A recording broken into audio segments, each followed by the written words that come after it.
Live from the city that never sleeps. 17 miles from Madison Square Garden, New York City. It's America at Night with Rich Valdez, America's favorite late-night talk program, featuring interesting guests from around the world and calls from across America.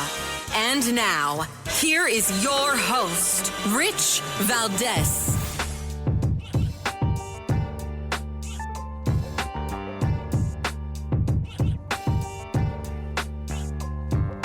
Hi there, good evening, and what's up, America? I am Rich Valdez, Valdez with an S, at Rich Valdez on all of the social media. Welcome to the Friday night edition of the program. We're live, we're national. Our phone number is 833-4825-337-833-4-Valdez. And happy to be here with you. We're live from the nation's capital tonight at our affiliate in Washington, D.C., WMAL. Thank you for the hospitality. And great drive down here, by the way. But big news today. El Trompito Donaldus Magnus has decided to move the inauguration inside. He says it's too cold. And the breaking news right now is Israel. Israel has agreed to the ceasefire agreement with Hamas. After about 7 hours of deliberation, they've reached their verdict, and they came in with yes. We've got a report from Mike Tobin at Fox News. Listen to this. Prime Minister Benjamin Netanyahu's government has approved the Gaza ceasefire agreement after problems and delays. The three-stage process initially releases hostages and could ultimately end the 15-month war. I fully expect that implementation will begin, as we said, on Sunday. Palestinians around the world celebrate as the hostage for prisoner exchange is lopsided. The first phase calls for about 1,000 Palestinians to be released from Israeli jails, while 33 Israeli hostages are free. The deal executes after noon on Sunday, with as many as 4 women released from Gaza captivity. American hostages are scheduled to be released in subsequent waves that ultimately return 98 remaining hostages. Roughly 2/3 of them are presumed to be alive. The first stage also calls for a 6-week pause in the fighting. God willing that this ceasefire will be implemented, and thus calm will return to the Gaza Strip. We hope for peace and reassurance for all Palestinians, wherever they are. Aid trucks are scheduled to move into Gaza at the rate of 600 per day, and the agreement ultimately allows for the reconstruction of a devastated Gaza Strip. The punishing defense launched by Israel decapitated Hezbollah and left Hamas isolated among ruins, out of reach from Iranian support, and desperate. Diplomatic efforts were unrelenting. Now negotiators and even Hamas leadership say pressure from the incoming Trump administration made the ceasefire possible. We see the way he fought for a deal to happen. And I believe if this will continue to be the attitude and approach for the next 4 years, we can create a lot of good things for the region. Prime Minister Netanyahu announced in this evening's prolonged cabinet meeting that incoming President Trump promised to deliver to Israel weapons that were frozen during the Biden administration. A spokesman says that gives Israel additional tools if the ceasefire falls apart and they have to return to the fight. That, again, report from Fox News. So that's where we're at, right? You've got the news. I expected we'd have something like this. There'd be some renegotiating. There'd be some backtracking. But here we are. We've arrived. It looks like things are going swimmingly, if I could use that word. I'm excited. I'm excited that we have this inauguration upon us. I'm excited that there's a ceasefire. I'm excited that things are really starting to look up. You've got world leaders that are really putting themselves out there, like literally. I just read something. Let me see if I can pull this up. One of the folks from China, let me see if I can pull that up. But apparently China's interested in coming to the inauguration. How about that? Now, why? Why would they want to come? Well, the vice president of China is going to be coming to the inauguration. I guess Xi Jinping wants to keep, tabs on El Trompito. And El Trompito says, you know what? Keep your friends close and your enemies even closer. So there's that. Let me see if I can give you this guy's name. Let's see if I can pronounce his name. Right? I'm not very well versed in Mandarin, but Liu Pengyu, that's funny,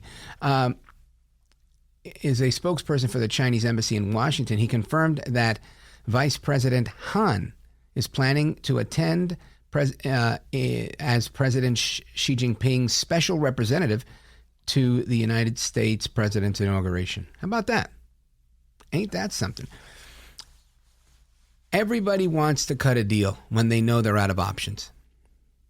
That's it. You know, like sharks. These people are like sharks. Ultimately, when a shark senses, sees, feels blood in the water, they jump right in. Right? That's many politicians. That's just how this works. They saw Biden's weakness. They saw the fecklessness. And they said, aquí vamos. Here we go. We're going right in. But now that they see El Trumpito, and there is a track record with Trump, they say, you know what? I can't play with this guy. It's like when Joe Clark was the principal in Patterson. The guy with the baseball bat, Lean on Me. I don't know if you remember that movie. He was tough, no nonsense. He wasn't playing that. And that's all it is. And we're seeing it, and everywhere I look, I see it. I see people saying, all right, it's time to act like grown-ups again. The United States is a serious leader. And let me thank God that we have a serious leader. And this is not just thank God for Trump. Yes, thank God for Trump. But this is just thank God that we're not being embarrassed anymore by Joe El Baboso Biden. Because come on, how much worse could it get? You've got Biden doing horribly at the national level. You've got Que mala eres, the vice president, doing even worse. Cities, governors, right? The mayors, Karen Bass, Gavin Newsom.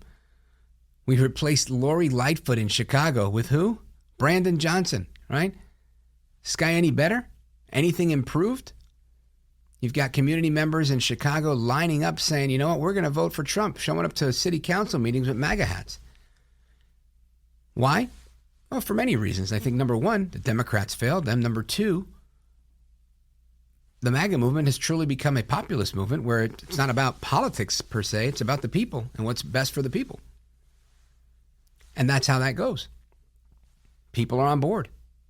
Been to a MAGA rally lately? Very eclectic. You never know what you're going to get. Anyway, folks, I'm looking forward to talking about what's going on in Chicago. See how we could get an update on what's happening there. I want to talk about what's happening here in Washington. We're going to have a little reporters roundtable with a couple of reporters from Washington to understand what the story is there. And then I want to talk about second chances. I want to talk about, you know, when people go to jail, when they come back. I want to talk about reentry because we've got a whole lot of everything going on in this country. And I got this amazing clip of audio. Apparently, you've got these caravans down at the border. Some of them are turning back because they've realized, you know what, it's not going to work. I'm not going to go there just to get deported. So they're self-deporting. Imagine that. I think we talked about that on this show. So lots to come, plus your calls. 833-4-VALDEZ is the number. We are live and national, so if you want to chime in on the conversation, feel free. And don't go anywhere because we're coming right back. This is America at Night with Rich Valdez.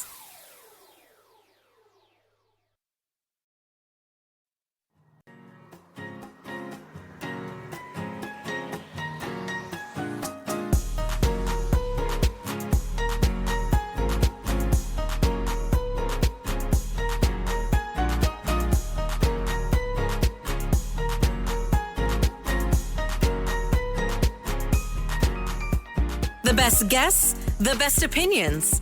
This is America at Night with Rich Valdez. All right, amigos, welcome back, familia. We continue the conversation live and national. If you want to join us, 833-482-5337.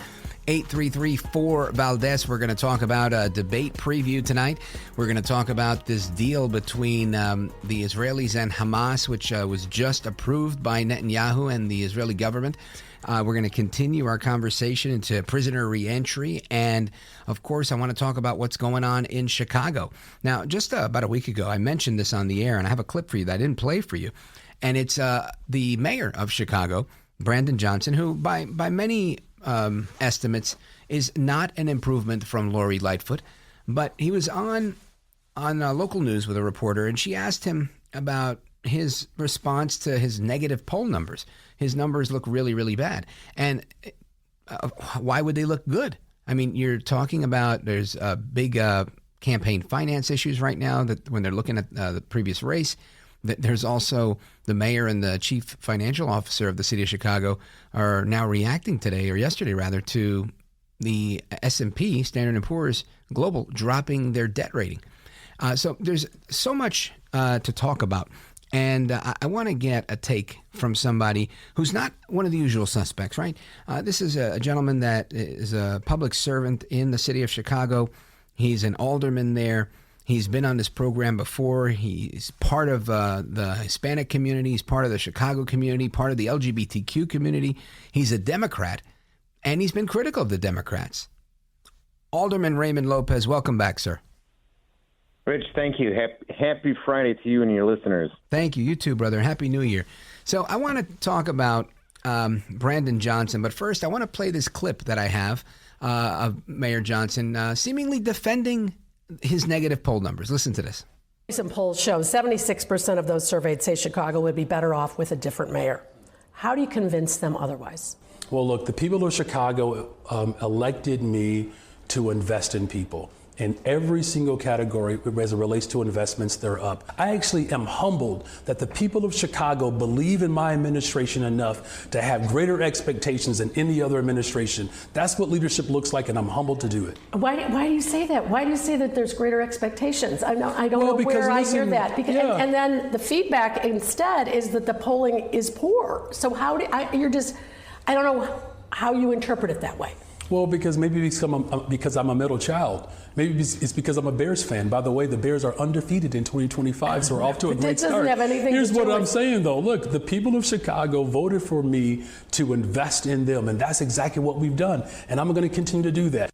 All right. Now, I don't have the magic 8-ball here to answer this question, but 76% disapproval sounds worse than Joe El Baboso Biden. This is a bad number, and she was dumbfounded. She didn't know what words to come up with as to why he was bragging on. I'm so proud of Chicagoans. I'm proud of them, too, for seeing right from wrong. Alderman, what do you think? Well, clearly Brandon Johnson wasn't a math teacher or a statistics teacher to understand that 74% against you is worse than 14% for you. I honestly believe, Rich, that I don't even know if it's denial. I just think he's delusional at this point. He's in his own little bubble, and even his talking points don't match reality, because to say that you were elected to invest in people, okay, maybe that was true when you were first elected, but here you are 20 plus months into your first term, almost half to the halfway point. You had great ambitions to invest $250 million into housing, $250 million into youth, and I think we're at a whopping $15 million 20 months in. You're not meeting your own metrics, let alone the delusional ones that are being portrayed. And Chicagoans know better. We've been down this path with a mayor that was severely disconnected from reality when we had Lori Lightfoot. But even she knew when she was off the path. I don't think Brandon Johnson even knows he's no longer in the forest, let alone on the path that started it. Now, where does that come from? I mean, I don't really know the guy. I know a little bit about Chicago, but I'm not an alderman like you. How can you be so out of touch and get elected mayor? Well, first off, he wasn't a Chicagoan. He was born and raised in the suburbs and moved to the west side of the city just when he was running for office for county commissioner. Carpetbagger. And even as mayor, even before becoming mayor, before being elected to anything, he was a union organizer for the Chicago Teachers Union. So, they know how to spin bad numbers like it's nobody's business. And our school district here, you've got 26% with state reading that are proficient at state standards for reading, 17% for math, and yet they'll pat themselves on the back for the great gains that they've got going on in the classroom. So it's not surprising that the same people who support and speak well to what they do in a classroom when kids can't read, can't do math, and can't write their own name on a piece of paper, you're seeing the same mentality in full display in city council. Folks, we're on with Alderman Raymond Lopez, a Democrat from Chicago, and he was elected by his constituents to represent them. And I feel like he does because he's willing to take on his own party and call a spade when he has to. And I think that's what all politicians need to do. Now, Alderman, there's in the Democratic Party. Oh, yeah, 100%. Absolutely. And every party, honestly. But there seems to be less robust debate there, and I agree with you on that. Now, the mayor of Chicago, Brandon Johnson, and his chief financial officer, they've been downgraded. The city's debt rating was downgraded by S&P Global, Standard & Poor's. This is not a good thing. And what's the reaction from you, and what are you hearing from your constituents? Well, to put things in perspective for your listeners, we are basically one step above junk bond status right now in the city of Chicago. And we borrow roughly a third of our budget every year. We have $38 billion in overall outstanding debt, whether it's, bonds, pension, you name it, where every Chicago resident, man, woman, and child, regardless of age, has a $10,200 debt bill attached to their name just because they're here. And we try to tell them that you have to address some of these real structural issues in the budget in order to keep ourselves not only solvent, but prepare for the future.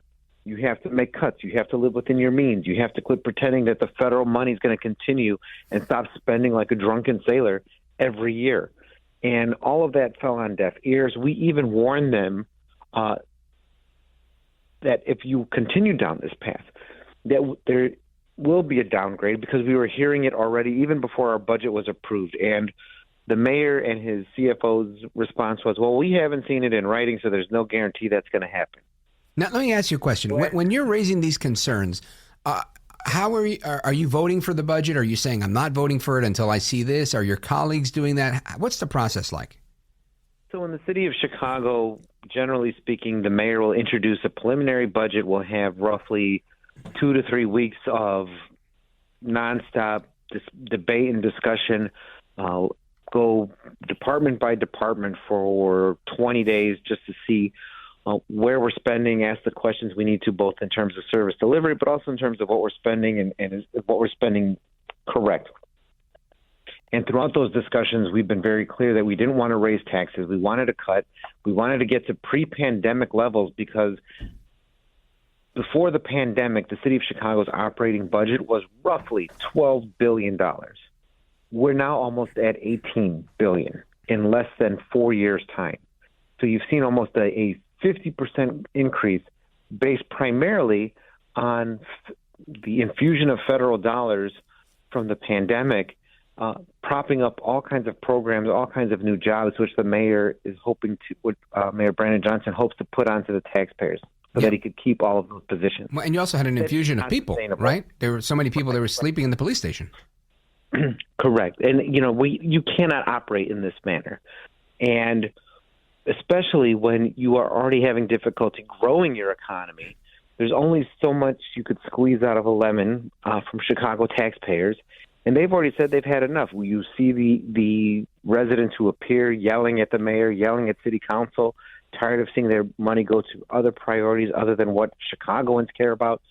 And then to say that you need more, and more, no one wants to hear that. Least of all, those who finance our deficit spending year over year, because that downgrade is going to cost us in the long run, because you have to service that debt every year. Of course. Folks, we're on with Alderman Raymond Lopez, and we're going to come right back. We're going to wrap up with some national topics on his thoughts on what's going on across the country and the future for the Democrat Party in the Trump administration. Don't go anywhere, folks. Rich Valdez coming right back. 833-482-5337. 833-4-VALDEZ. Don't go anywhere.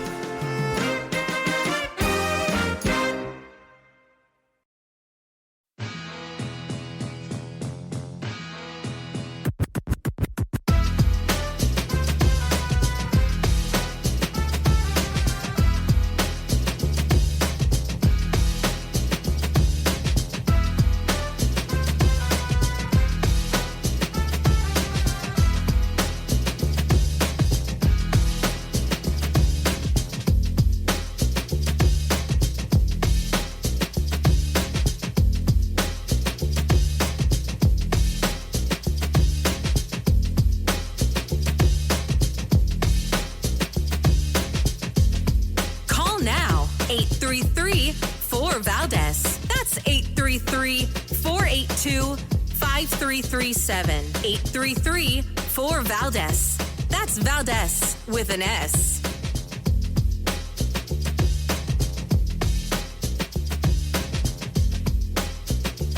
We changed the basic formula of how to make an economy work. The trickle-down stuff about, well, let the people go out and make a lot of money, and the benefits will flow from that will trickle down to middle-class and working-class people. My dad used to say, not a whole lot ever trickle down his kitchen table. Not a whole lot trickling down.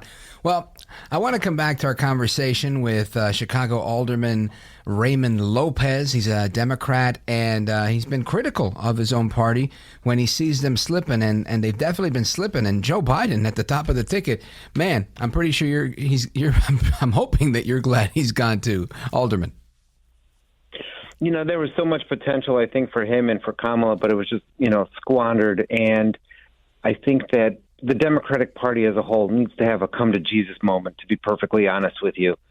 I've never seen this party in such disarray, top to bottom, left to right, and all points in between, because it seems as though we are working extremely hard to alienate our core constituencies, our historic demographic that support us, trying to embrace a very small number of new voters and new ideologies, and cancel anyone who disagrees with them at the expense of everyone else. And, I think that, God bless Joe Biden, there were some areas where he was good at, but there were clearly some areas where there was a lot of disconnect, a lot of deferring to departments and agencies and secretaries who clearly did not have the country's best interest in mind.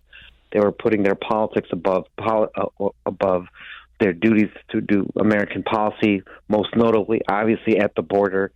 And I think that, we averted a disaster with Kamala because she was completely detached from reality.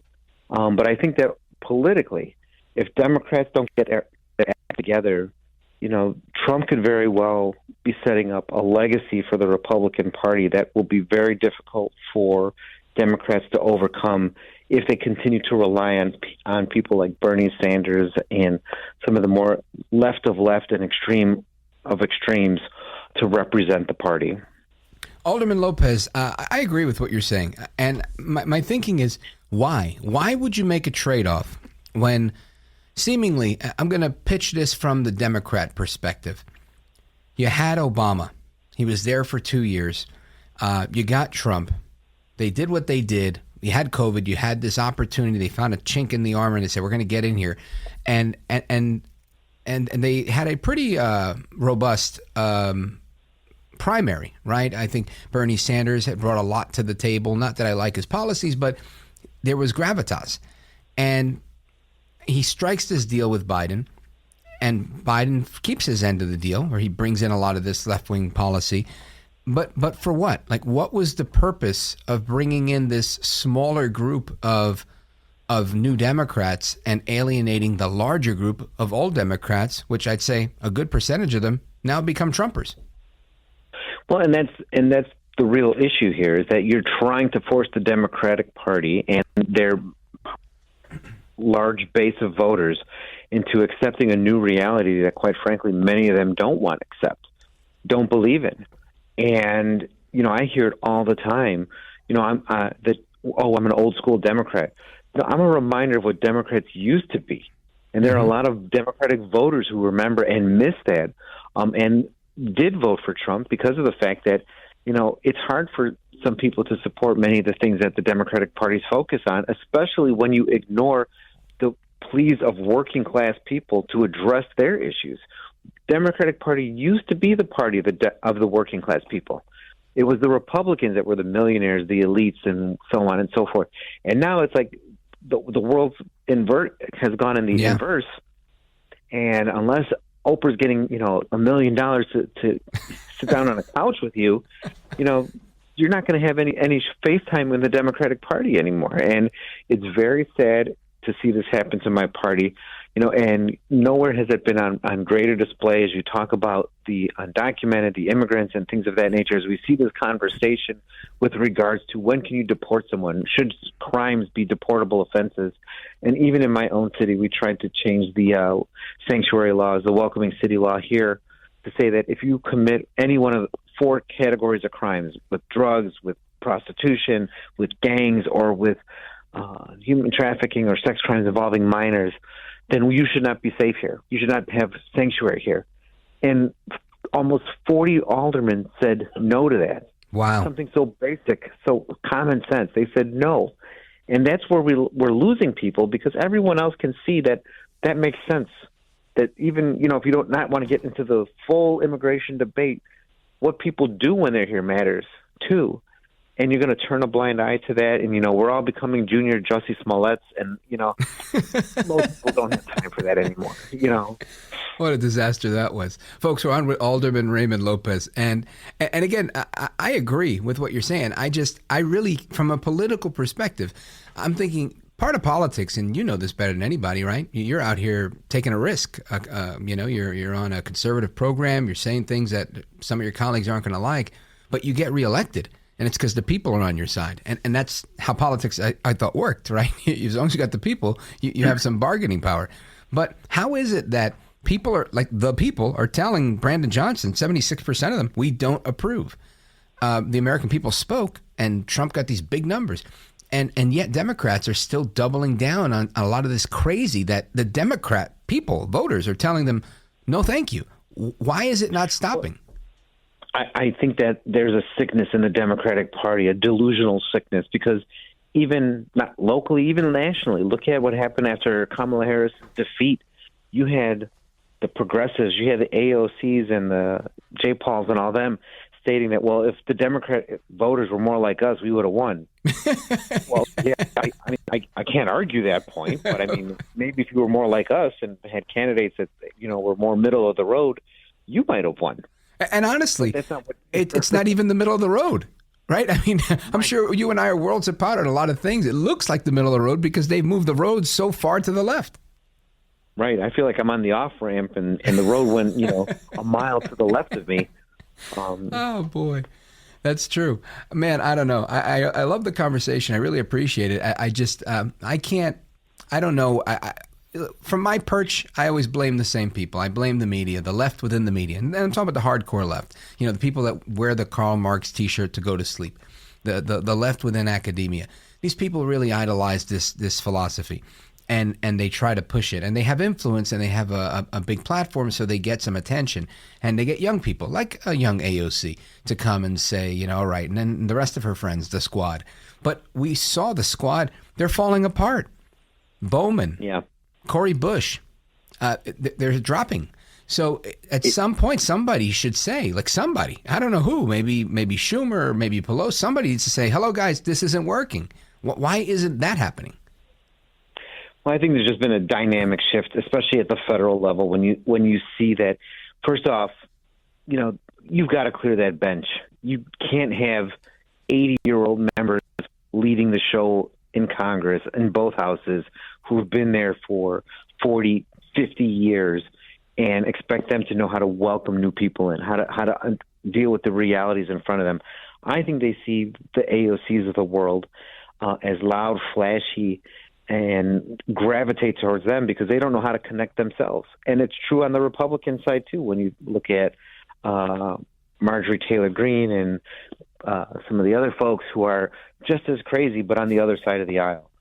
I think there's a real loss when you see the Richie Torreses or Byron in Florida. Donalds. They are more closely aligned, and I think better leaders than the loudmouths of social media on both sides of the aisle. But sadly, it's the loudmouths that are getting all the attention because the electorate doesn't read newspaper articles, won't pay for a paywall, so they rely totally on whatever's provided on a TikTok or Instagram reel for their news and their entertainment. And to be perfectly honest with you, most politicians have not realized that the modern precinct captain, the modern campaign worker, is the iPhone or Android in a person's pocket. Yeah. And that's where both parties are forced to contend with some of these, ignorant, uneducated, extremists, because those are the ones who manipulated that technology the quickest, the fastest, and the best, and are pulling the parties further and further apart. Well, the unfortunate thing for both parties is eventually you meet each other on the other side of that circle and become exactly what you hated. And I think that we're getting closer to that point as we speak. Yeah. Thomas Sowell, the economist, once said something just like that. He said, if we keep trying to get so granular from deviating from just the norm, we're going to end up being so granular that we end up exactly as a particle of that same big norm again. And I think that part is very true. I think the ideas also matter. You might have people that are radical or outspoken on both sides of the aisle, but the ideas coming from some of these are popular to many. Just you made an example, Marjorie Taylor Greene. Let's say she's talking about she doesn't want to use the bathroom with a member of Congress that's trans. I think that's a popular idea with a lot of people. Whereas when you have AOC talking about a lot of the policies that she promotes, whether it's the Green New Deal or whatever, and she was just harping last night, we had a good clip on her saying that, trans girls are girls. And it was just, it was so funny because, it was just so funny. But the bottom line was I felt like she was really preaching not to the choir because even the Democrats are on board with the Republicans on a lot of these issues. And if they don't get with the right issue, it's a loser, right? It's a losing proposition. Well, I think either way, regardless of which side of the extreme you're on, you really have to be based in reality at some point, especially if you're trying to appeal to a broader audience or trying to go for a higher office, because you can't just be in your own little microcosm and think that's always going to carry the day.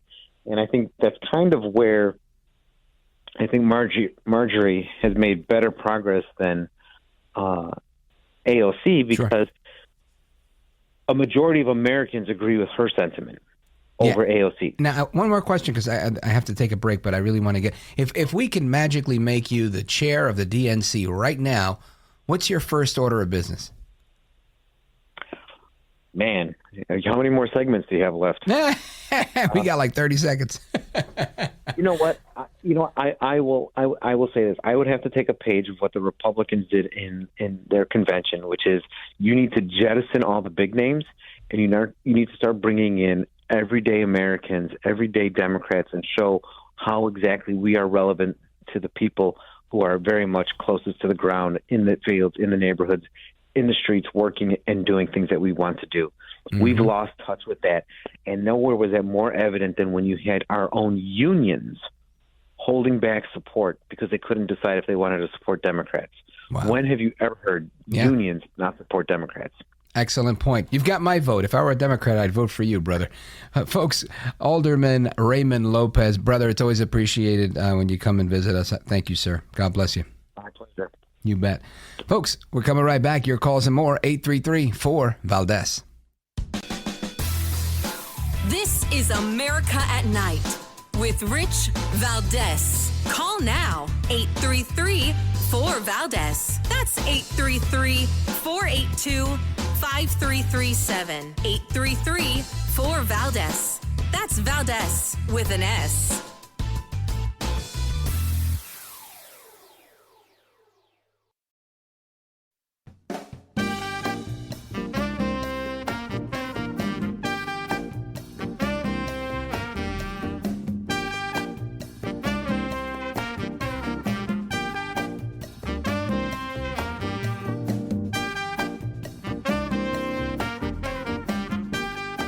Now, 833-4-VALDEZ. That's 833-482-5337. 833-4-VALDEZ. That's Valdez with an S.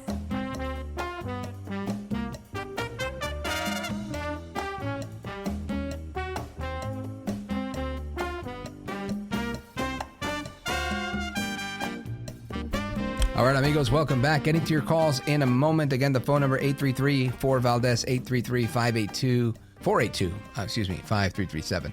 And I want to just recap a couple of things here because Biden said some crazy things today about his about the equal rights, the 28th Amendment, just lots of things. And it's clear. Somebody, I guess he doesn't have a boss because nobody's telling him can you just fade away? Your days to go, right? Or just a couple of days to go. But I find it interesting that nobody's trying to slow him down. They're like, yeah, go ahead, have all your fun. And they probably shouldn't, because he keeps doing what he does, right? He keeps putting his foot in his mouth. But in addition to Biden, being that we are live tonight in the nation's capital, shout out to our affiliate, WMAL, I want to talk about a little bit of what went down in the confirmation hearings today, right? There were some confirmation hearings today. Kristi Noem was in front of the Senate, and there was a lot of discussion with Senator Hawley, with others, and I've got a couple of clips here. I'm trying to zero down the one that I wanted to play for you first, but I'm going to start with number 3. Because this one I think is pertinent to kind of what we were talking about with the amount of illegal aliens in the country. Listen to this. Will you end the use of the CBP-1 app? Yes, Senator, if confirmed, and I have the opportunity to be secretary on day one, CBP-1 will be shut down. There's data and information in there that we will preserve so that we can ensure we know who's coming into this country and who's already here that we need to go find, but also we make sure that there's another program, CHNV, which I'm sure you're very familiar with, where our federal government actually paid to fly people into this country directly from other countries without any vetting or knowing who they are. So there's several of these programs that need to be eliminated, and we need to ensure that we're following legal immigration laws. So we have to follow legal immigration laws. Look, she's not saying anything that doesn't make sense. Of course, all of this stuff makes sense. What's really interesting here is that the first sentence for me, I'm ready to be secretary on day one. For whatever reason, I believe her. I believe that she's been an effective governor, and I believe that she'll be effective in this capacity too. You know why? Because I also think, how much worse could it get than Alejandro Mayorkas? This guy's all but flagging people in at the border himself. So my question is, what is Alejandro Mayorkas up to? What's he doing? Well, he also spoke on CNBC today, and I'm going to play that when we come back. Keep it locked right here. Don't go anywhere. This is America at Night with Rich Valdez. Call now, 833-4VALDEZ. That's 833-482-5337. 833-4VALDEZ. That's Valdez with an S.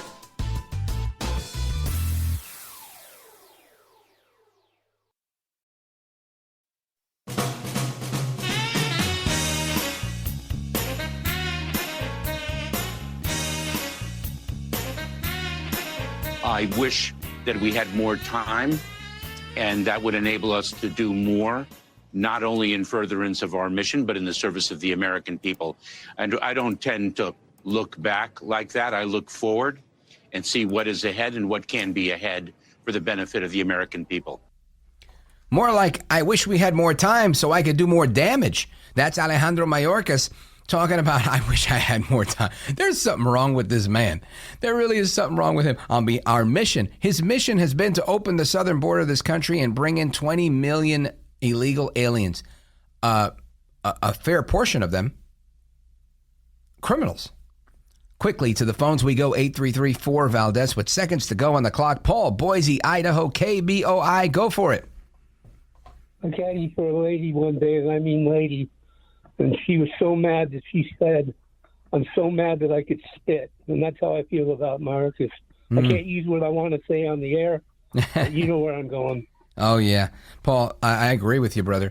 Listen, I'm so glad this guy, he's been one of the bigger thorns in my side, and I'm glad he's gone. I'm glad that we're going to have a chance to go in a new direction.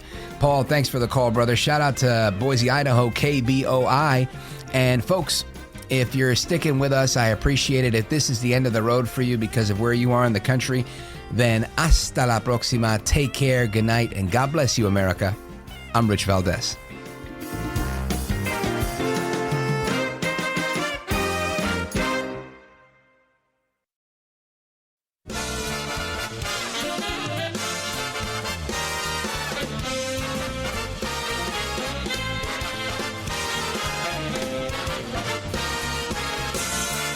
Live from the city that never sleeps.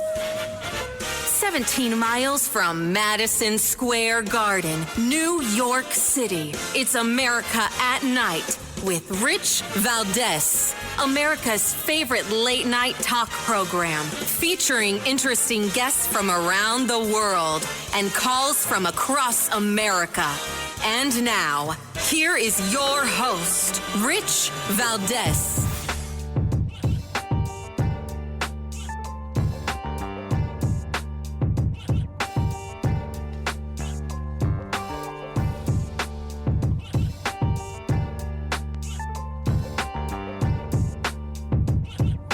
Hi there, good evening, and what's up, America? I am Rich Valdez, Valdez with an S, at Rich Valdez on all of the social media. You know, I kind of get lost in the sauce every now and again because I really like the bumper music on this show. Anyway, happy to be here with you. We're live, we're national, we're in the nation's capital tonight, Washington, D.C.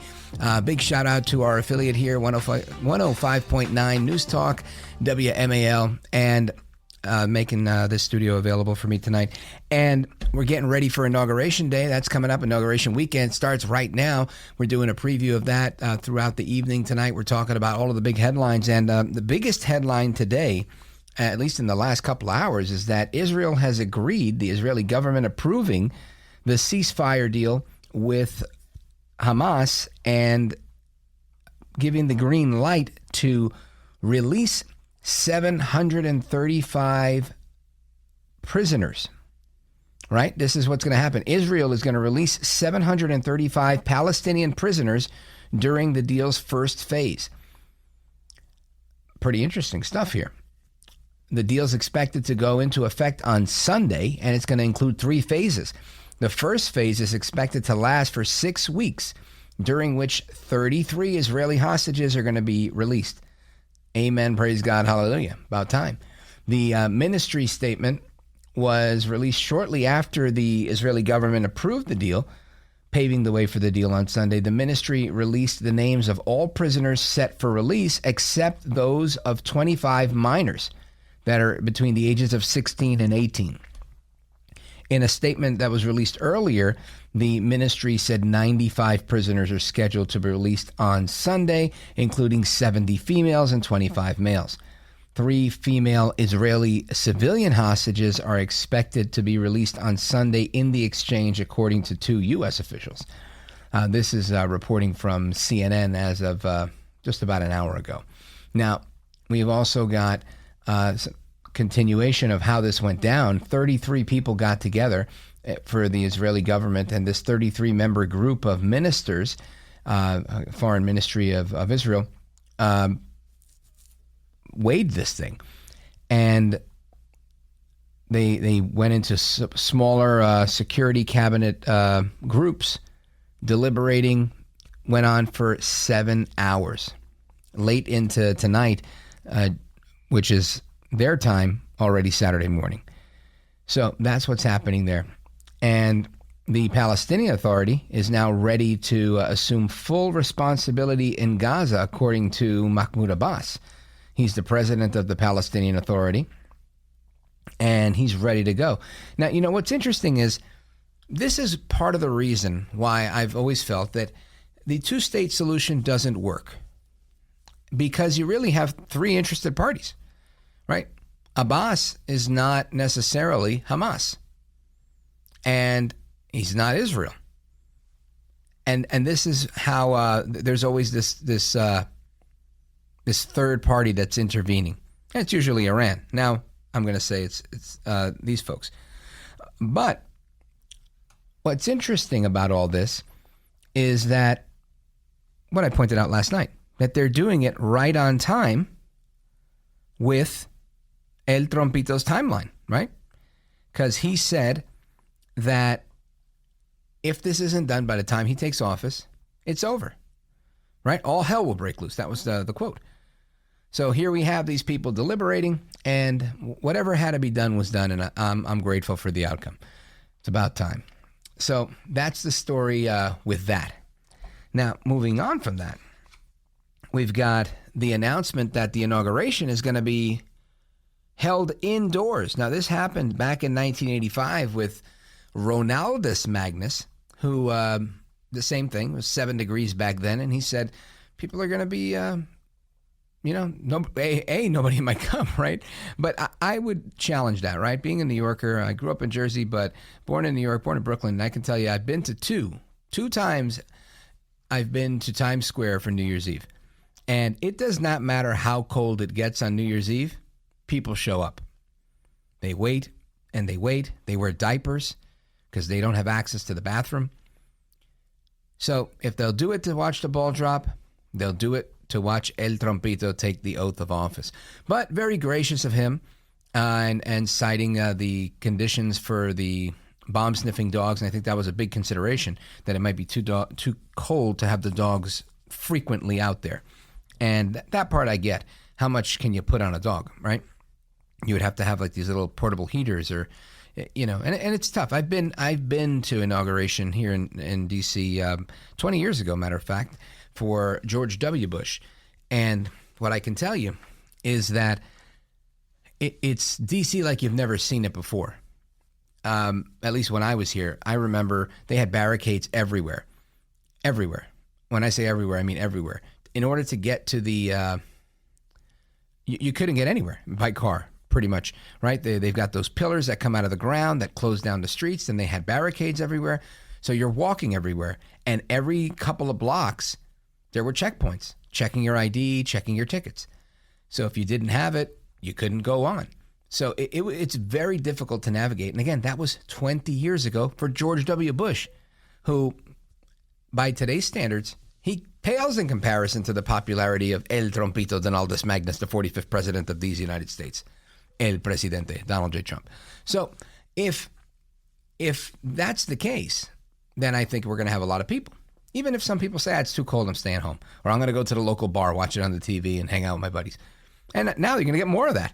So, I mean, this might be a huge blessing to the D.C. economy, because I know a bunch of people that are coming in from other states, many of which are here, like me. I'm already here. I'm here till Tuesday. So I'll be here all weekend. And what's so interesting about it is I think there's going to be a tremendous boom for the economy, because people are going to have to go somewhere, right? And they're not necessarily all going to fit in the Capital One Arena. So that's interesting. I want to get your thoughts on that as well. If you'd like to chime in on that, let me give you the number, 833-4-VALDEZ, 833-482-5337 is our phone number. And straight ahead, we're going to talk about confirmation hearings. Yesterday, we had Pam Bondi. I want to get some thoughts on what's going on with Kash Patel and so much more that's going on with the confirmation process. When we return, we're going to have a little bit of a reporter's roundtable here in studio. Ashley Oliver from the Washington Examiner joins us, so keep it locked right here. I'm Rich Valdez. This is America at Night with Rich Valdez.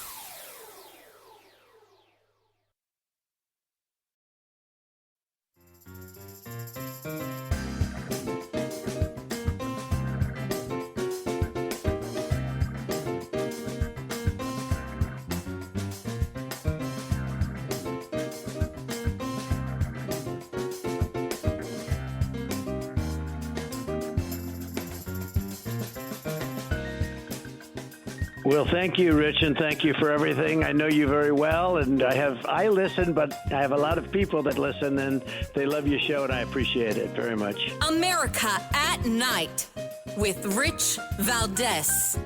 It would not be appropriate for a prosecutor to start with a name and look for a crime. It's a prosecutor's job to start with a crime and look for a name, correct? Senator, I think that is the whole problem with the weaponization that we have seen the last 4 years and what's been happening to Donald Trump. They targeted Donald Trump. They went after him, actually starting back in 2016. They targeted his campaign. They have launched countless investigations against him. That will not be the case if I am Attorney General. I will not politicize that office. I will not target people simply because of their political affiliation.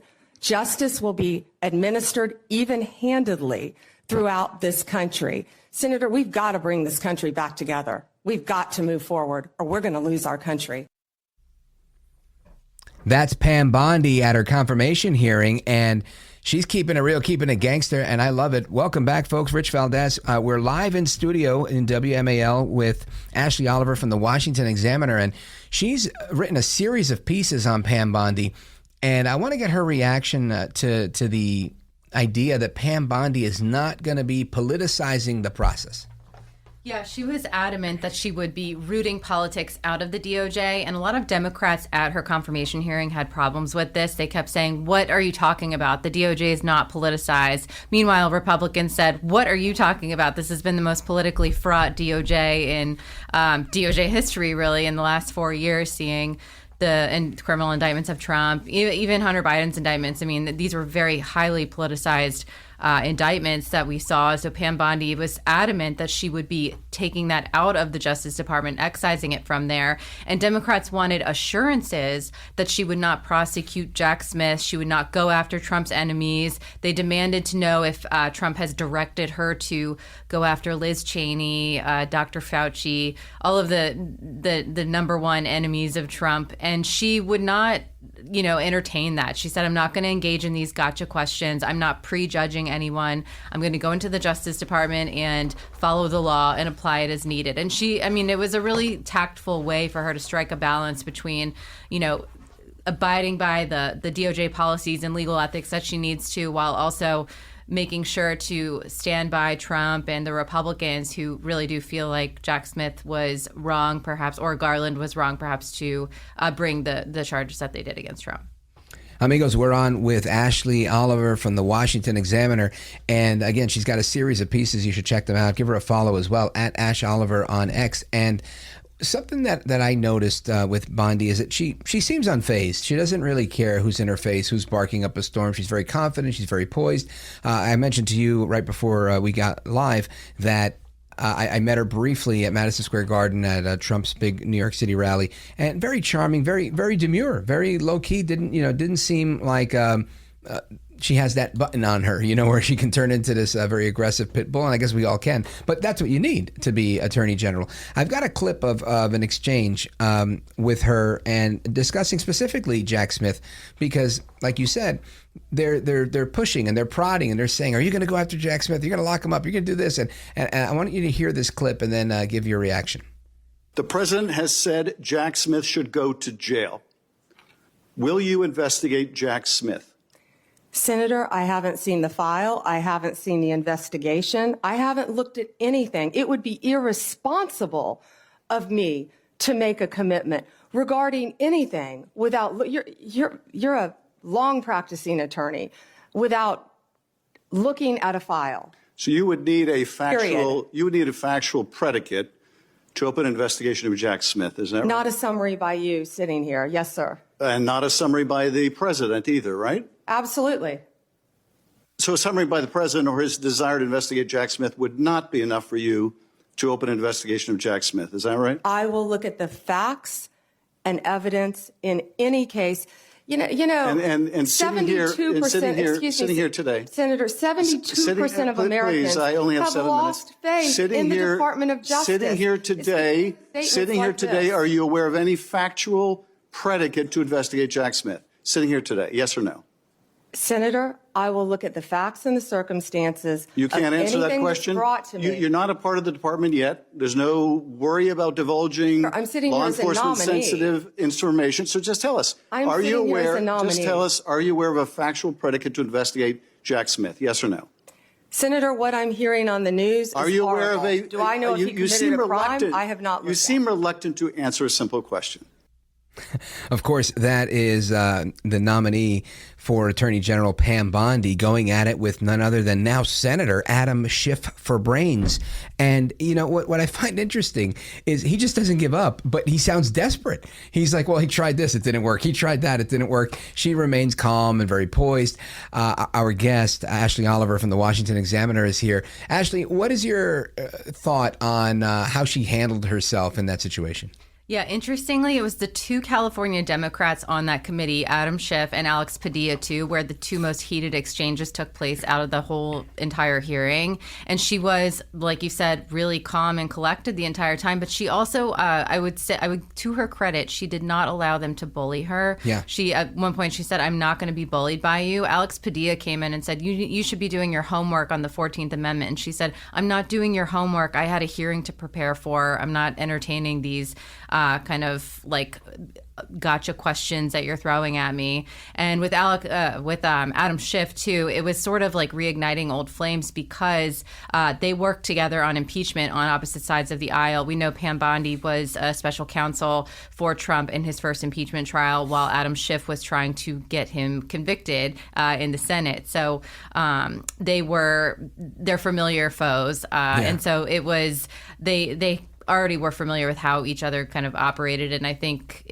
that just surfaced during this hearing, and we all knew it was going to happen, and she was prepared for it. She immediately started pointing, I don't know if it was in that clip we just listened to, but she started to point out the California crime rate, saying, why are we talking about Jack Smith when crime in California, or theft in particular, is way above the national average? And Adam Schiff didn't want to hear any part of that. No, of course. And it's funny, Adam Schiff is always out there. He's beating on his chest, talking about things that are of importance to him. But it's never what's happening in his own state. It's never how they're falling apart in Los Angeles and people are being displaced and 26 people have died. And I just find it remarkable that guys like that get elected time and again. It really boggles the mind. But I want to fast forward a little bit. I know you've got a new column coming out on Kash Patel. And that's a hearing that's coming up right after inauguration. We're going to be seeing some action on that.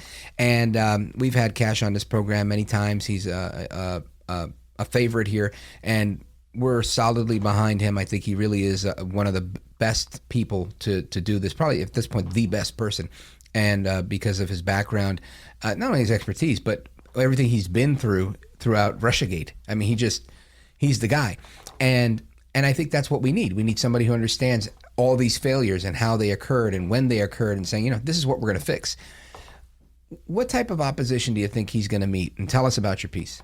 Yeah, so I actually talked to a former FBI agent who had worked at the Bureau for about 20 years today, and getting his take on Kash Patel. And he said, I was worried at first that Kash Patel had never worked in the FBI, but reading about him and understanding his background, I actually like what he might be doing intelligence-wise with the counterintelligence agency and all of his exposure with the Russiagate and the Russia investigation. He seemed to be interested in what Patel would do to shake up that component of the FBI, the counterintelligence component. I will say that the opposition to him is strong from Democrats. So he's not going to have an easy road to confirmation, but he is poised to make it through as long as he can soundly answer the questions that Democrats are obviously going to throw at him. One major feature to Bondi's hearing was that at least half the Democrats on the committee started to ask her about Kash Patel. And Tom Tillis actually made a great point during the hearing. He said, that the Democrats have run out of problems with Pam Bondi when they're starting to talk about Kash Patel because they have nothing left to talk to her about. At least 5 or 6 Democrats brought up Kash Patel and tried to get her to denounce him or disavow something he's said in the past. And she each time said, you can talk to him at his hearing. He'll have a chance to answer those questions. That's not what I'm here for. So it's going to be a very difficult hearing for him, but Republicans have not shown yet that they oppose his nomination. They've only said positive things about him. Some are a little non-committal, but no one has said they oppose him. They're not opposing him just yet, but they're going to oppose him. Folks, keep it locked right here. I want to find out more about this piece on Kash Patel with Ashley Oliver from the Washington Examiner.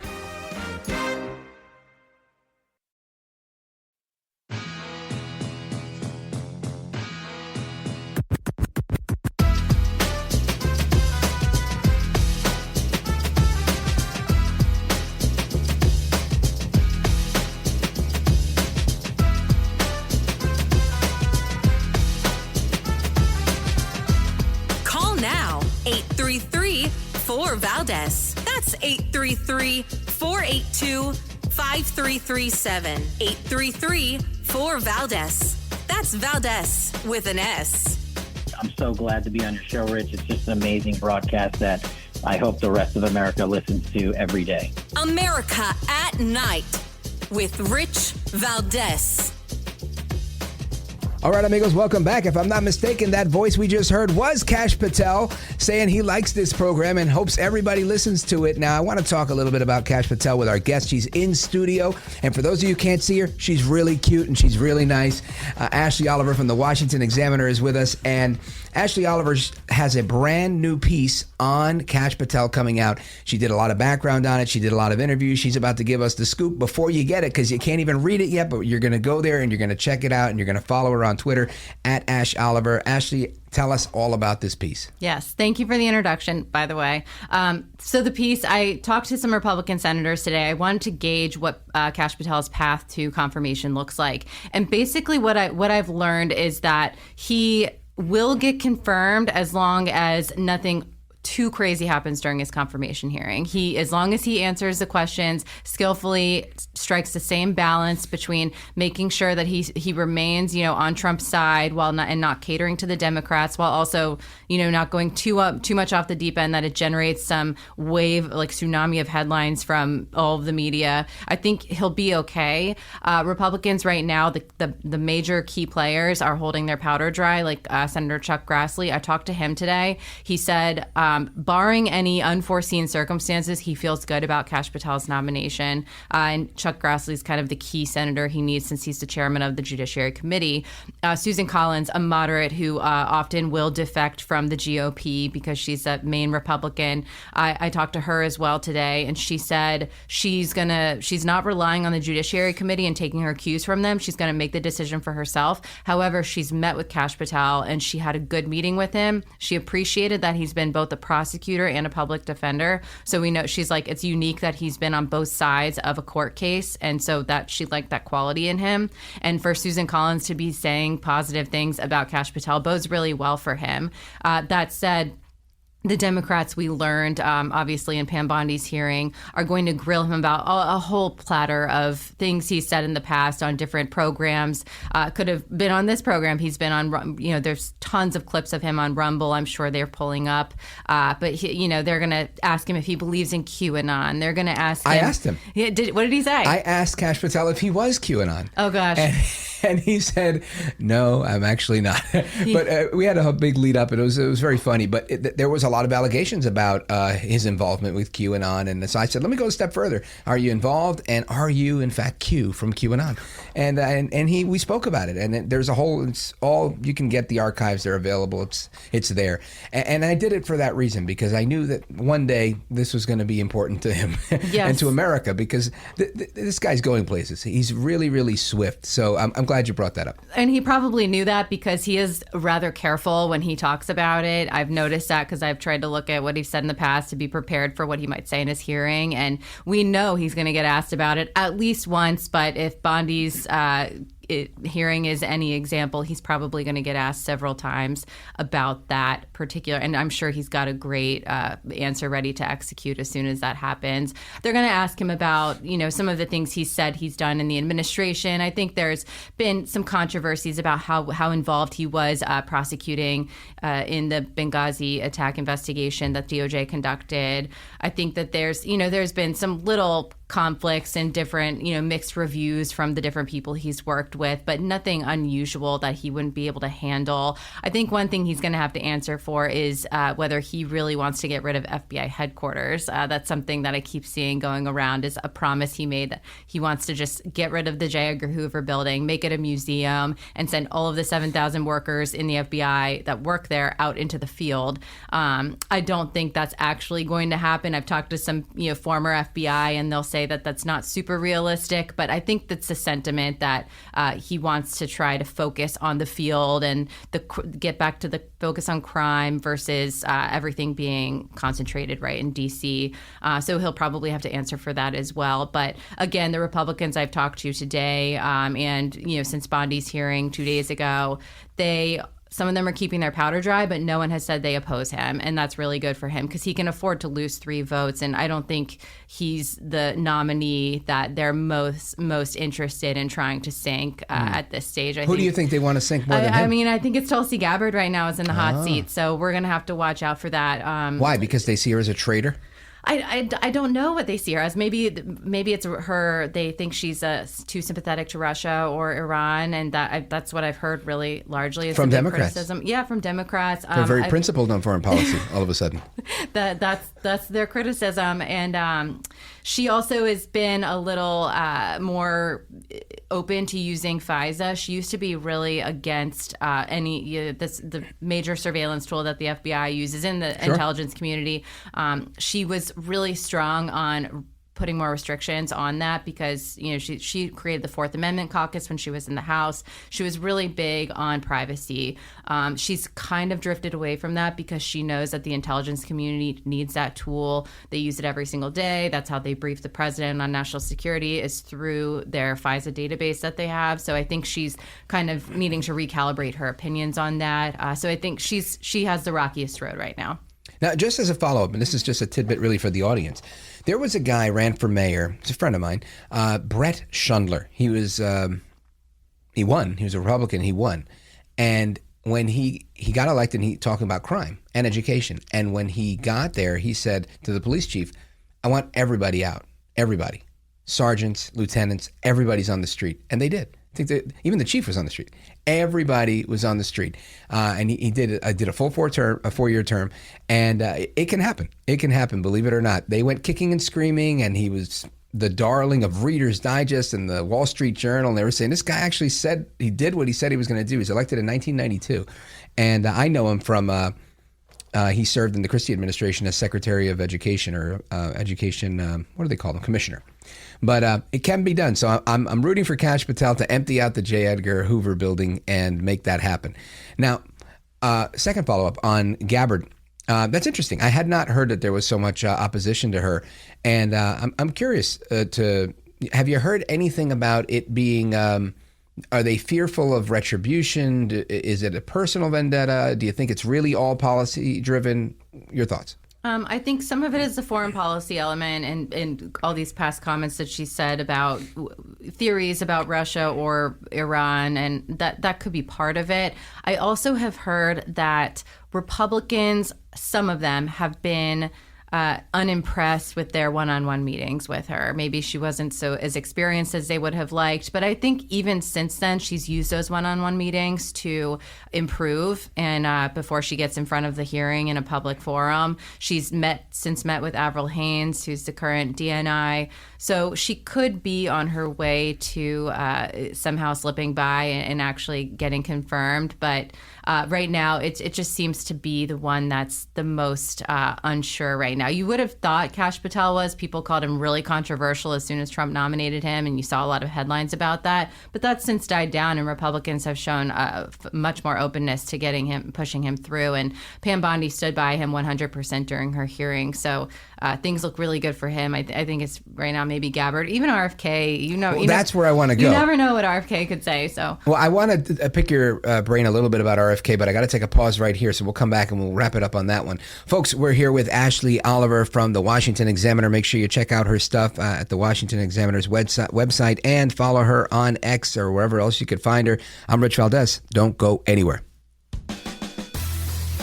This is America at Night with Rich Valdez. Call now, 833-4VALDEZ. That's 833-482-5337. 833-4VALDEZ.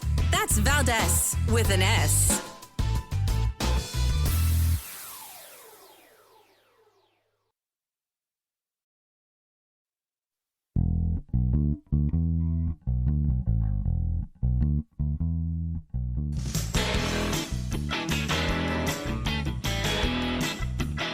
Call now, 833-4VALDEZ. That's 833-482-5337. 833-4VALDEZ. That's Valdez with an S. All right, amigos, welcome back. And I see we got calls lining up from Burlington, Vermont, Boise, Idaho, Charlottesville, Virginia, and more. We're live and national. Make sure if you want to get in, you get in now. The number is 833-4-VALDEZ, 833-482-5337. Now, today, Capitol Hill, earlier today, you had the Secretary of HHS, the Health and Human Services Department, and that is Javier Becerra. And he was obfuscating on whether RFK Jr. would be dangerous as HHS secretary. I'm glad he was obfuscating. I'm glad he didn't say this guy's going to be a terrorist and he's going to be a threat to health care. But I want you to hear exactly what he had to say. Listen to this. Secretary, do you think RFK Jr. would be dangerous as the head of America's health agency? Well, it would be dangerous not to follow the science and the facts. And again, you don't have the luxury when you're secretary of the largest health agency in the world to play with anything but the facts. And so I would hope that anyone walking into this position would rely on the science, the experts, and the facts to make decisions. Follow the science, follow the science. I've been hearing that for years. Anybody tells me follow the science, I go the other way. Again, that's Javier Becerra, the Secretary of HHS, on with Kate Baldwin on CNN earlier today. I want to turn to our guest because she's got a notepad and some shoe leather reporting that I want to find out more about. And Ashley Oliver is here from the Washington Examiner. Ashley, tell me, in all of your door knocking and the jamming of your little recorder in people's faces while you're trying to get the scoop, what have they told you about their opposition to RFK? Yeah, I really do have to jam it right in their face. Some of them, Adam Schiff actually talks the quietest, and so you have to get really close to him. And I feel like I'm going to offend him if I'm too close to him. But anyways, neither here nor there. RFK Jr. He is one of Trump's cast of characters, right? We were just talking about Kash Patel and Pam Bondi, and they seem poised to get through. Pam Bondi seems like she's going to sail through, no problem. She might even have a Democrat or two support her. We'll see. Kash Patel, though, no Republicans oppose him. Tulsi Gabbard, it's been iffy. RFK Jr., it is a total mystery to me if he's going to get through or not. It's hard to tell what's going to happen with him. All you keep hearing about him in the headlines is vaccines.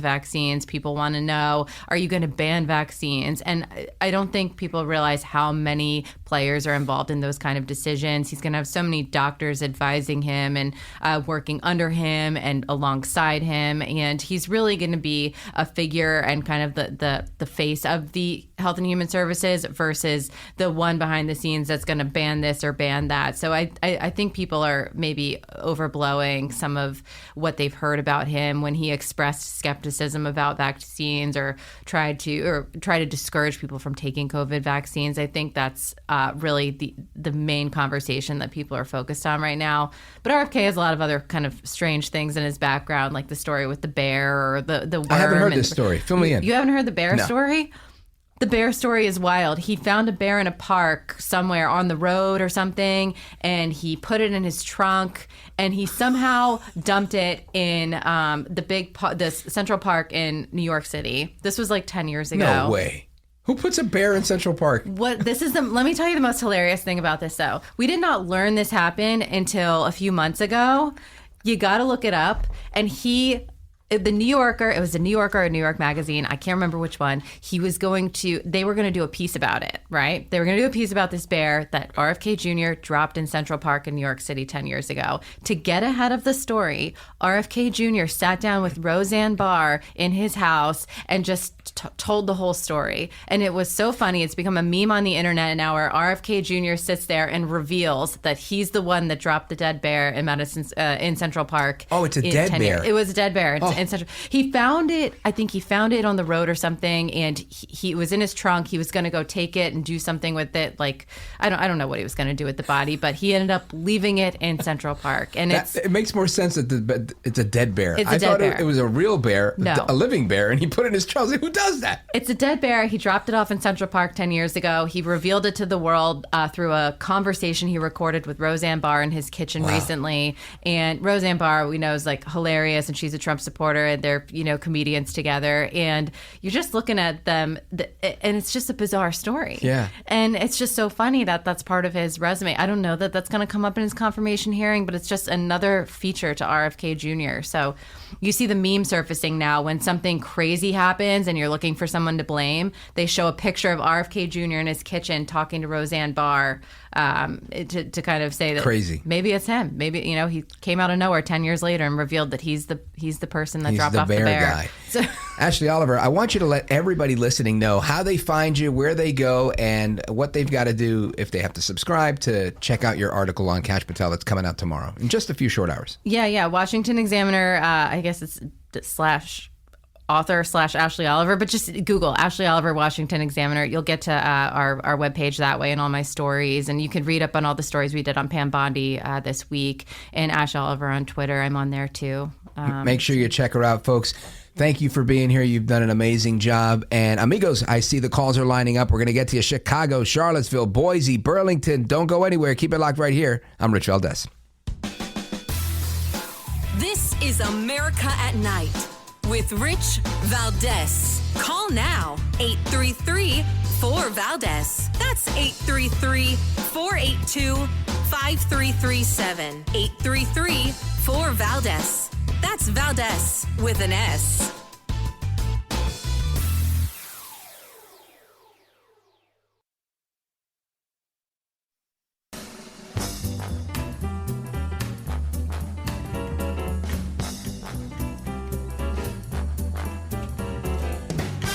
Call now, 833-4-VALDEZ. That's 833-482-5337. 833-4-VALDEZ.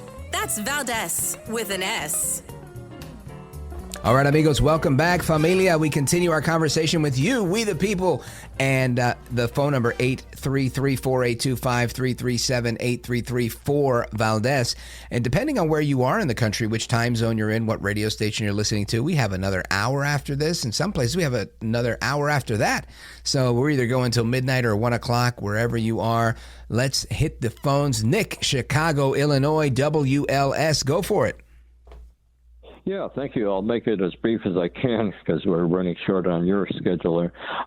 And by the way, great show. Thank you.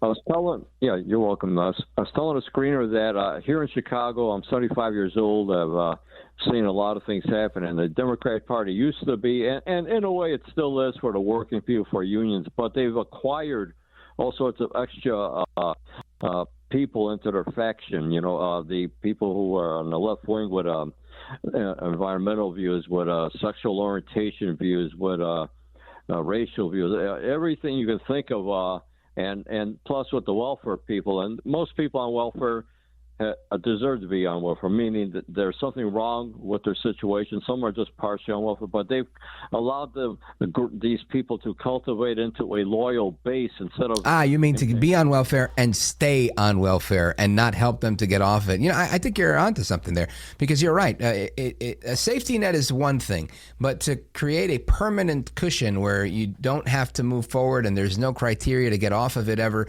that's has been the Democrats' crutch for many years, and that's exactly what's, I think, stifling growth in America, at least part of it.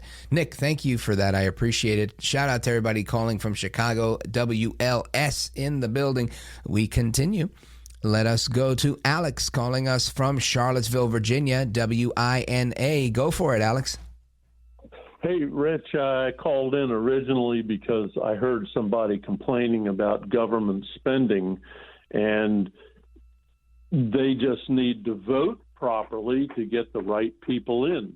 Yeah. It's like we voted for Trump to cut government spending. So that's all I had to say about that. Well, and I think you bring up a good point, Alex, because what happens is, I think oftentimes you get people that vote for different reasons. If people are upset about government spending, then they should look at the issues and see who's really into that, who is going to be, trying to reverse some of that excessive spending, rather than who their union is telling them to vote for. And I think oftentimes that's what it comes down to. People are told to vote one way or another, and because their livelihood kind of depends on it, that's it. It's a wrap for them. But very good point. I appreciate it. I want to continue, but we're up against a really hard one here. Yeah, there goes the music. I don't want to cut you too short. But if you're on the line and you can hang on. I'm going to try and get to some more calls in a little bit when we come back from this break is a couple of minutes long, about 6 or 7 minutes, but we'll be right back with another hour of programming. If you're in a market where this is the end of the road for me, well, hasta la próxima. Take care. Good night. I will be here for a little bit on Monday, and then I'm going to the inauguration after party. So God bless you, America.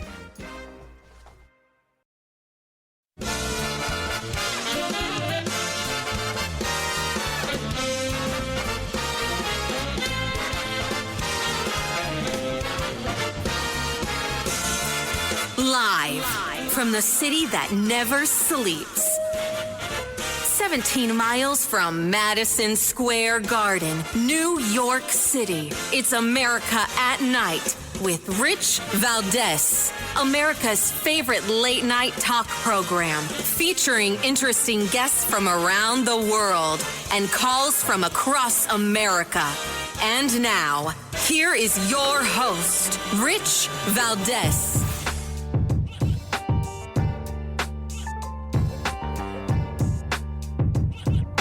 Hi there, good evening, and what's up, America? I am Rich Valdez, Valdez with an S, at Rich Valdez on all of the social media. Welcome to another hour of the program, and we're live and national. It's Friday night. Happy to be here. 833-482-5337, 833-4-Valdez is the phone number if you want to join us.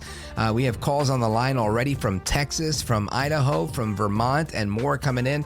I'm looking forward to speaking with you guys a lot because I want to get your take on the inauguration being moved inside. I want to talk about the confirmation hearings. We talked about what was going down in Chicago. Even the Democrats are up in arms about what's happening in Chicago, as well as the topic for this hour. We're going to talk about something pretty interesting here. A Japanese mafia leader was caught in the United States. That's crazy, right? So we're going to talk about that and what they were doing. Well, he pled guilty to trafficking nuclear material for Iran. How about that? We're going to talk about that in a little bit.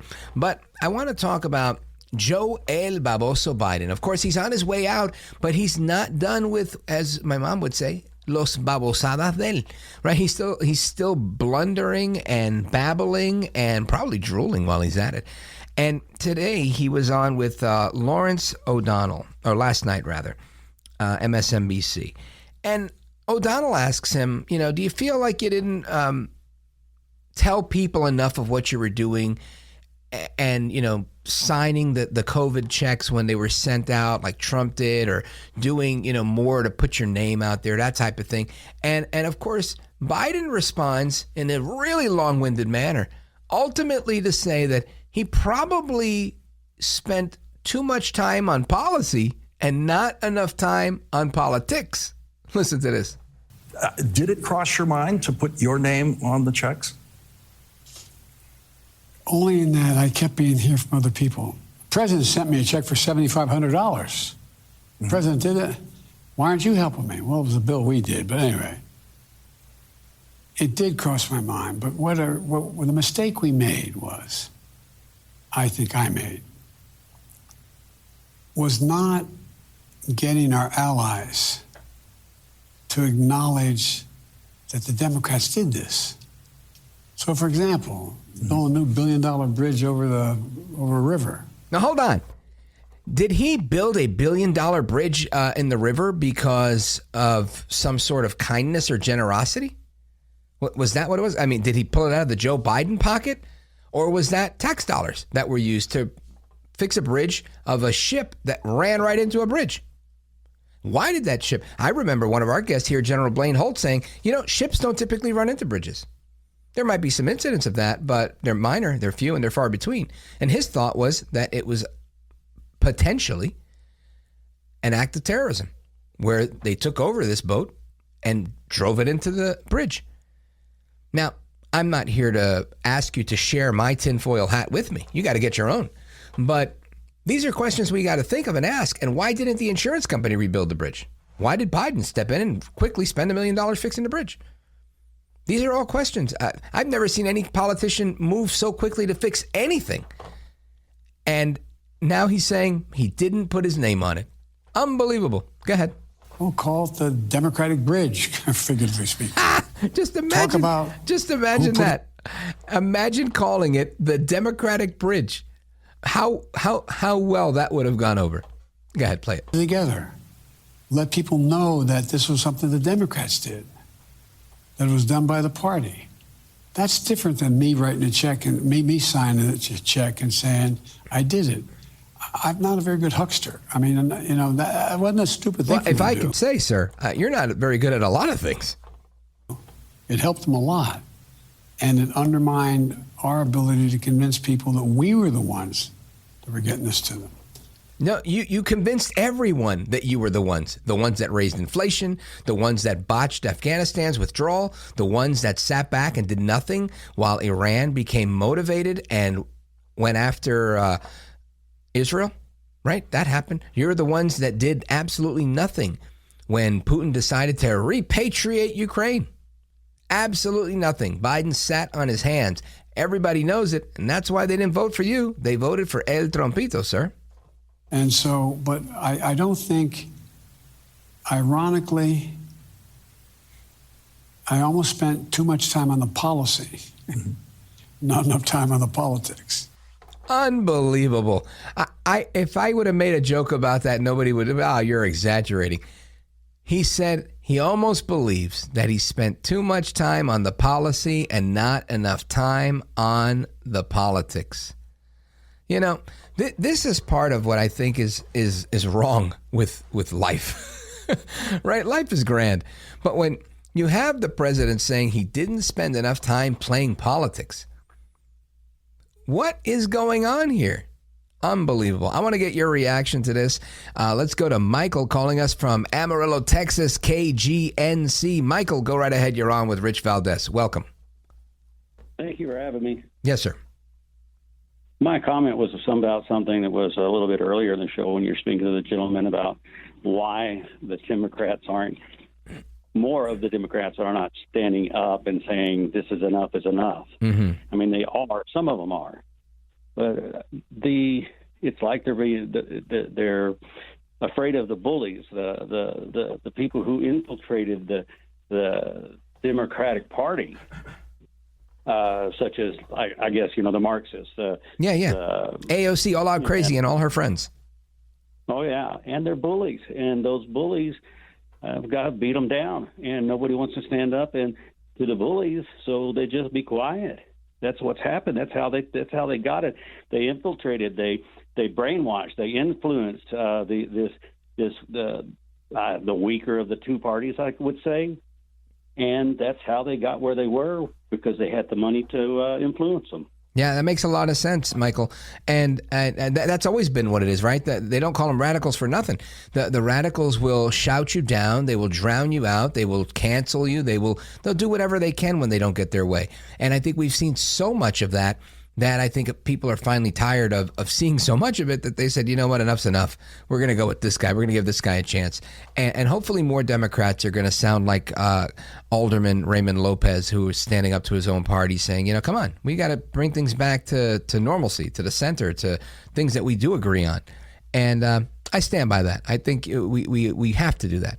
People have to be in charge. And right now I feel like it's not we the people that are in charge. It's they the radicals. And that's bad news. Michael, shout out to everybody listening in Texas tonight. KGNC in the building. I want to do one more. I want to go to Ralph in Burlington, Vermont. Of course, this comes on the heels of the news tonight that the Israeli government has accepted the deal. They have accepted the deal that was on the table, and they're moving forward. They are going to be releasing more than 700 hostages that they've been holding since the war began. And not hostages, but prisoners of war. And in exchange for the 35 hostages that are going to be released by Hamas. Ralph on WVMT. Go right ahead, sir. Hey, Captain Valdez, thank you for your continuing insight there. Thank you. My pleasure. The IDF could use a little R&R, even if temporary, between dealing with Hamas, the Houthis, Hezbollah, and Iran. I mean, even if this ceasefire is only temporary, they need a little rest. And I was in Germany when the wall was still up, and we had alerts all the time. And I tell you, we had a little bit of lack of sleep, but not what they're going through. Well, let me thank you for your service, Ralph. I appreciate that. And also, I think you're right. The IDF, the brave men and women of the IDF, so many of them reservists and volunteering, even leaving the states to go and serve, they deserve both a heroic round of applause and a well-deserved reprieve until the next round of crazy, as you said. So I think that's really well put. Ralph, thank you for your call, sir. Folks, the rest of your calls and more when we return, plus some conversation on this Japanese national that was caught and now pled guilty to being a mafia leader and trafficking nuclear materials for Iran. Doesn't get more complicated than that. This is America at Night with Rich Valdez.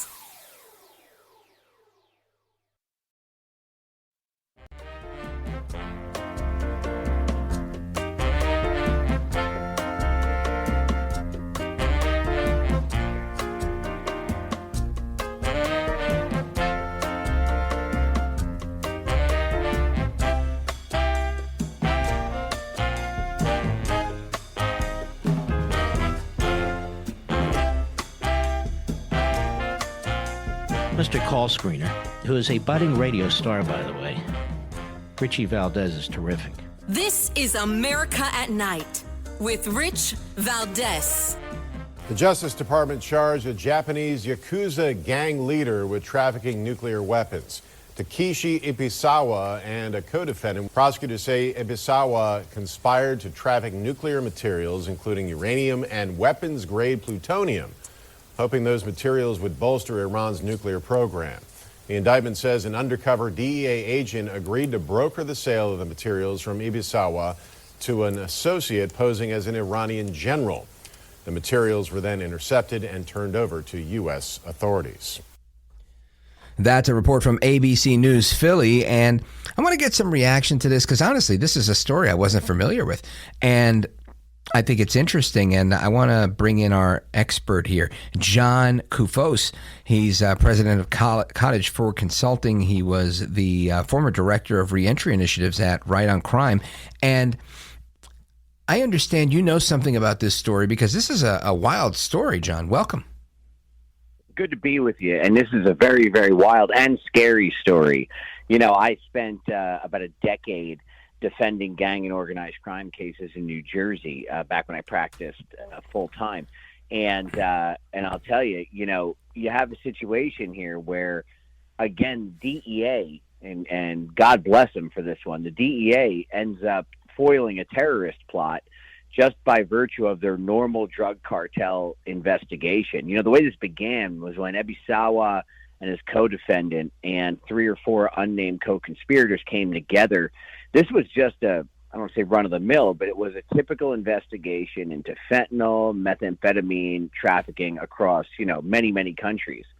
In the course of this transaction, Ibisawa uses his connections to try to sell weapons-grade plutonium and uranium. Excuse me. Yeah, and the other, you know, this really underscores. Sometimes people will say, "Well, why are we devoting so much money to the war on drugs?" Well, as we learn here, as we saw with the Victor Boot case, you know, the arms dealer, the merchant of death, who was traded for Brittany Griner, oftentimes your big terrorism investigations start with these drug trafficking organizations. Now, what's fascinating to me is I didn't know that, I didn't know they had Japanese gangs. Number one, that was news to me. And then I didn't know that they were the guys proliferating nuclear material for the Iranians. Is this a common thing? Do they always rely on Japanese mafia? Well, no, but the Yakuza, you know, has been around for a long time. You know, typically large-scale drug transactions, drug trafficking, human trafficking, very well known for that. But of course, weapons. And I think, you know, the interesting thing is the weapons they also offered to sell was part of their normal course of selling weapons. When you read the indictment, they talk about over 2 million rounds of ammunition between AK-47, M16 ammunition, 20 reloadable, 20 surface-to-air missiles, but only if they're reloadable, and literally thousands of rockets, 60, 80, 105 millimeter rockets. So these are folks who, fund all kinds of conflicts in Burma and, in the jungles of Siam, these different places, right, or old Siam, and they fund things going through Vietnam because they have to protect a tremendous amount of territory and make sure that the product moves from any number of ports, in that Asia Triangle out to the rest of the world. Fascinating stuff. Folks, again, we're on with John Koufos. And, John, I'm looking at this. I'm looking at a picture of Mr. Ebisawa, and a picture of him holding like a bazooka, like a rocket launcher on his shoulder. So you're not kidding. This is their main gig. The picture was taken in Copenhagen, Denmark, back in 2021. And he's happy like a kid in a candy store holding this thing. Sure. I mean, and you see that from time to time, not just to show sort of familiarity with the product being trafficked, but also sort of an intimidation factor to others. But to your point, though, one of the things that really jumped out at me was as you walk through the indictment, there's a lot of deep conversation, almost like Albert Einstein level nuclear physics from Ebisawa about the percentage of enrichment. So, just for your listeners, most uranium enrichment for energy plants, say it's about 5%, right? Yeah. But about 3.5% of enriched uranium can be used to make weapons-grade uranium, 20% being highly enriched. And there's this conversation back and forth with Ebisawa and his purported buyers about getting over 5% and then getting 50 metric tons for a nuclear weapon, right? And I think that's the really, really scary part. And then, of course, they make yellow cake, which, of course, is uranium oxide. That's the byproduct when you're breaking this down to prep it for enrichment. And the yellow cake was stored in an office in Bangkok, Thailand. So imagine if you were the guy who rented the office next to Ebisawa's associates in Thailand, and when the cops raided, there's a whole bunch of yellow cake there. When that yellow cake was tested, they estimated it could make between 100 and 500 kilograms of nuclear weapons. Wow. That's crazy. That is absolutely nuts. Now, John, what are the elements of this? Apparently, this was a sting that the government put together to capture these. Can you tell us a little bit about how they ended up getting them? Sure. No, and it's again, the DEA, I can tell you just from my old defense lawyer days, when the DEA puts a case together, I mean, they do a great job. Their cases are really tight. So what happens here is Ebisawa and a gentleman named Sampap Singasiri are essentially international drug traffickers, right? And also arms traffickers, but stopping short of nuclear grade materials at this point. Right. So the DEA figures that out. And launches the investigation. As they're investigating Ebisawa, Singasari, and their associates, they realize that, wait a second, these folks might be involved in a heck of a lot more than just drug trafficking, right, at scale.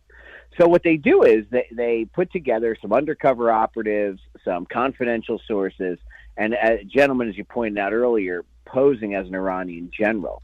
And what they do is they want to see, like, what kind of weapons these folks have.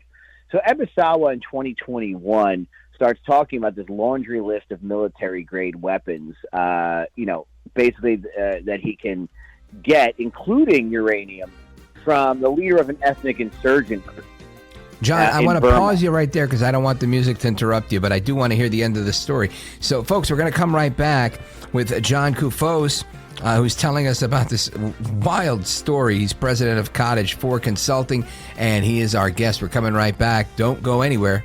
I'm Rich Valdez.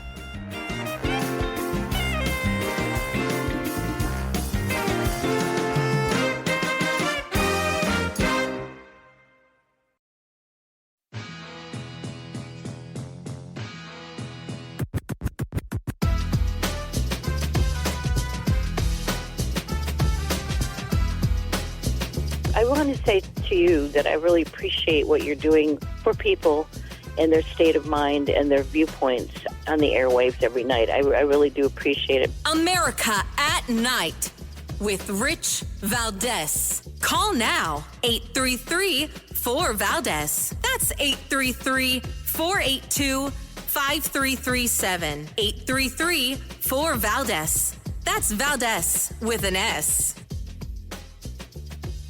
All right, amigos, welcome back. We continue the conversation with John Koufos. He's a former trial lawyer with a lot of experience helping a lot of different organizations execute lots of strategy, working on crisis management and defending gangsters and all sorts of interesting stuff. And I want to dig into that. Now, we left off on a cliffhanger because he was finishing his thoughts on the sting operation, but I want to get into hearing a little bit more about your background and probably one of the highlights of your career. But finish your thought, John. Thanks. Yeah, what I was saying is the weapons transaction that turned into the nuclear weapons transaction is so sophisticated. It tells me that this isn't the first time Ebisawa was trying to move nuclear material. And I think that's particularly scary in this case. Interesting. Now, you've had a storied career over 2 decades, doing a lot of different, really interesting work related to justice and innovation and strategy and crisis management, and working with multiple presidential administrations and various governors.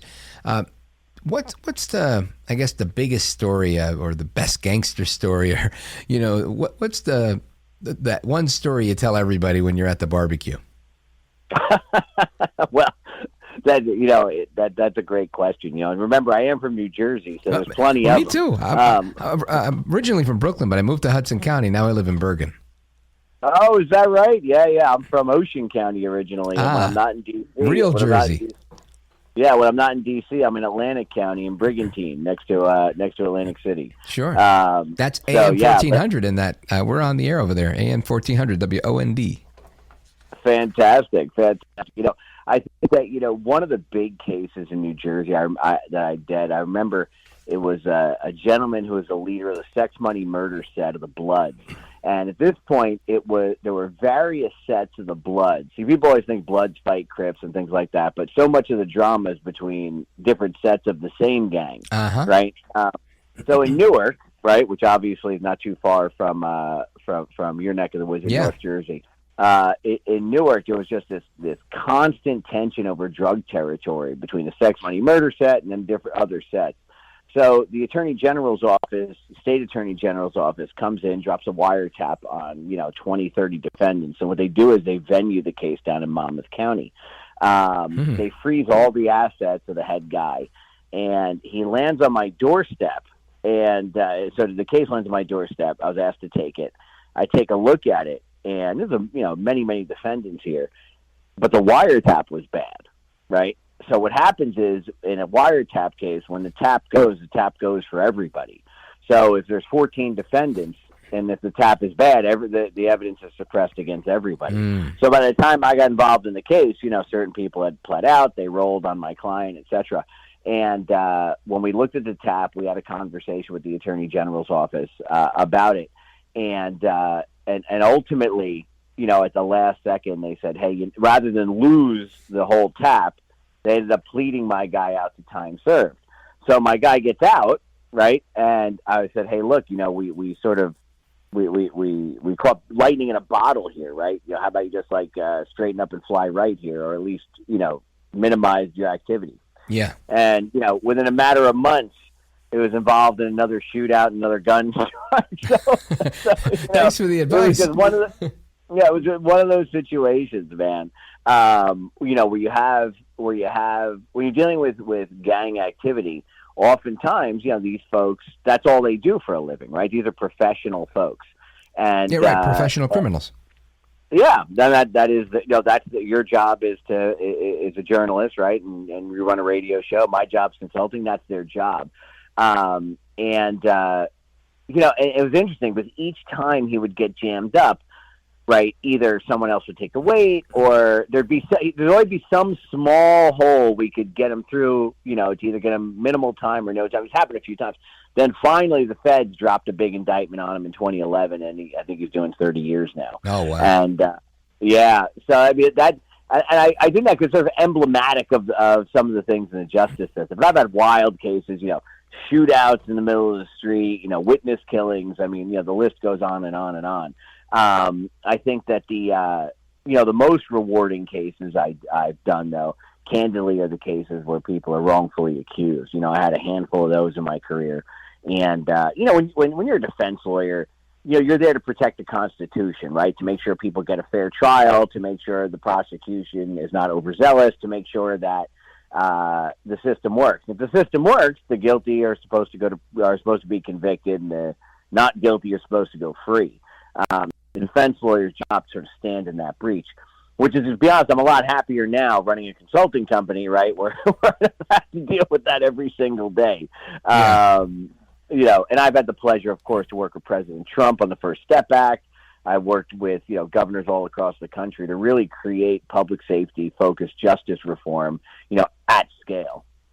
Yeah. Folks, we're on with John Koufos. He's president of Cottage 4, F-O-U-R Consulting. And John, in your consulting practice, I know you've done a lot of strategy and some crisis management. What's the hottest situation one of your clients has landed in where you had to kind of navigate them through a very tricky crisis? Sure. No, that's a great question. So, it comes up from time to time where people are trying to figure out procurement strategies with state and federal government, right? And when you're trying to figure that out, you have to think of a number of things there, right? There's obviously the procurement law and those things, but it's a different type of sale, right?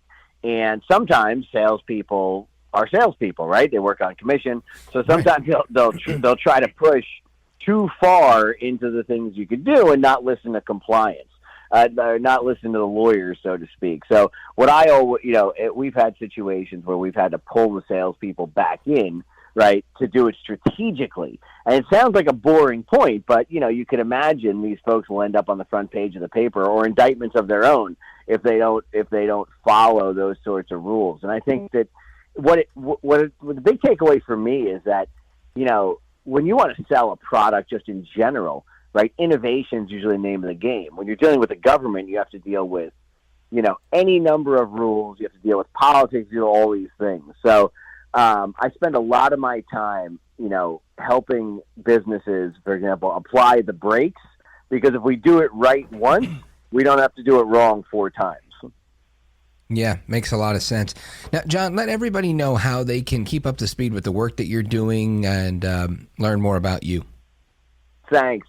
Yeah, I can be reached at, my website's Cottage 4, F-O-U-R, cottage4.com. And, on Twitter or X, it's JG Koufos, Koufos. And I think that, one of the things we're going to be seeing is a lot more really exciting public safety focused criminal justice work in the Trump administration. He did a fantastic job last time. We passed the First Step Act. We put second chance hiring out there to lower recidivism and help people with records get jobs. And I think we're going to see a lot more of that. And I'm hoping to be a big part of that again. Outstanding. Well, I'm looking forward to having you back and maybe talking a little bit about that as well. Folks, John Koufos, really good talking with you, brother. I appreciate it. Godspeed. Anytime, my friend. Have a good night. You too, my man. And folks, we're coming right back with the rest of your calls and more. 833-4-VALDEZ. This is America at Night with Rich Valdez. Call now, 833-4-VALDEZ. That's 833-482-5337. 833-4-VALDEZ. That's Valdez with an S.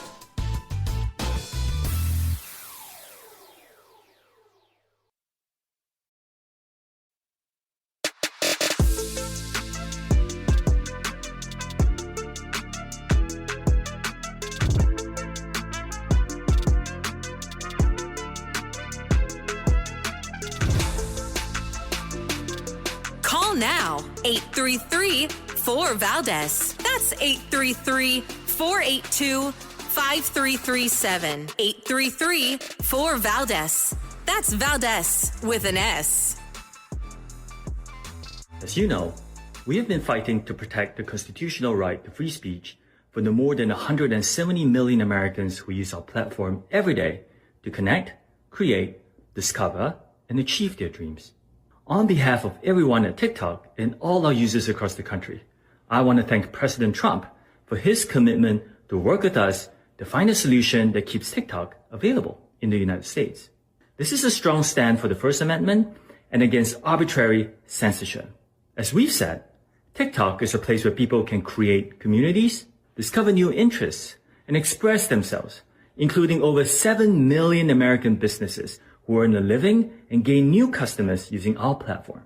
We are grateful and pleased to have the support of a president who truly understands our platform, one who has used TikTok to express his own thoughts and perspectives, connecting with the world and generating more than 60 billion views of his content in the process.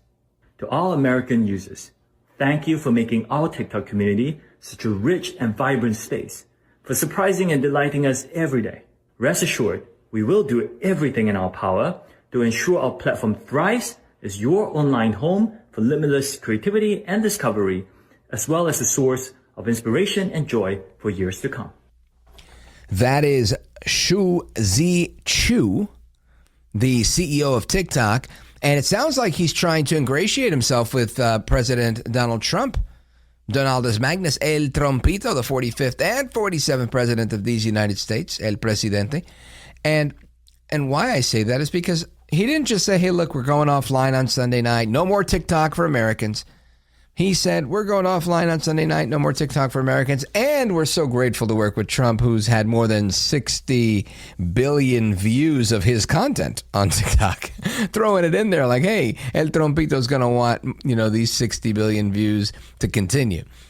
And I don't know if it's well played or not. I do think there are concerns with TikTok. I do think they need to keep their servers and ownership here in the United States. We don't want a Chinese company that has access to literally everything. I mean, you think about once these apps, and it's not just them, it's any app, but this app is so popular, they've got the most reach, that they can find out a lot of things. Now, we've entertained both sides of this argument on this program, and I've heard a lot of people going in one way and coming in another. And what I can say about it is this. I think that when you have this CEO, and I think he's the same guy that testified in Congress last year, 18 months ago, who basically said, no, we do what we want.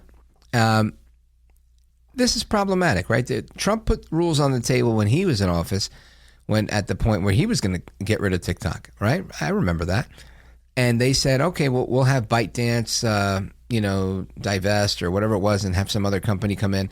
But since then, they've continued to violate. They didn't use servers that are in the U.S. They transported user data from the U.S. into China. And that's the threat.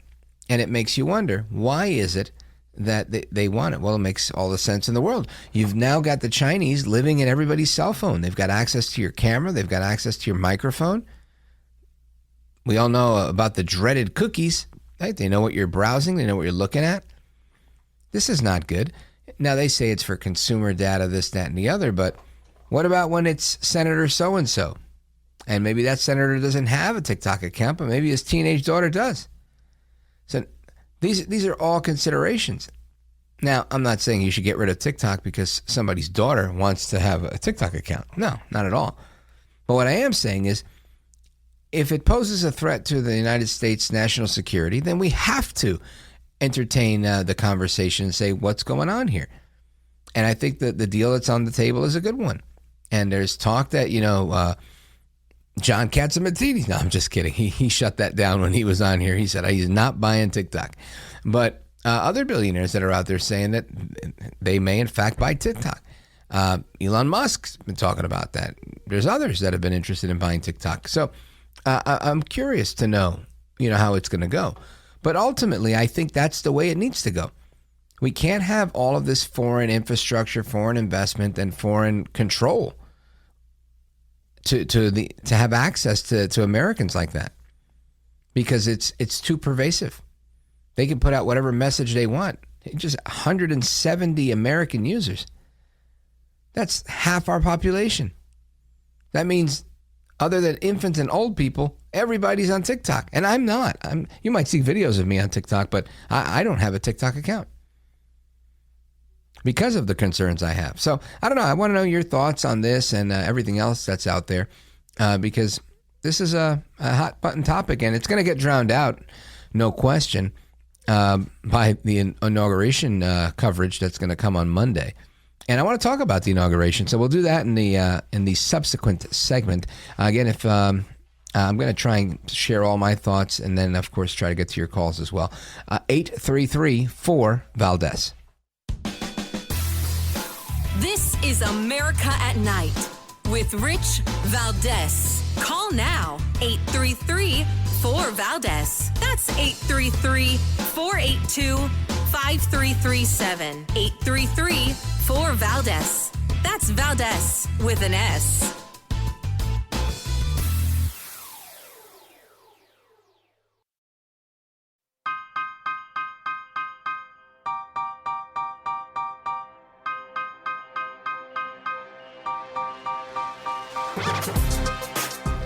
This is America.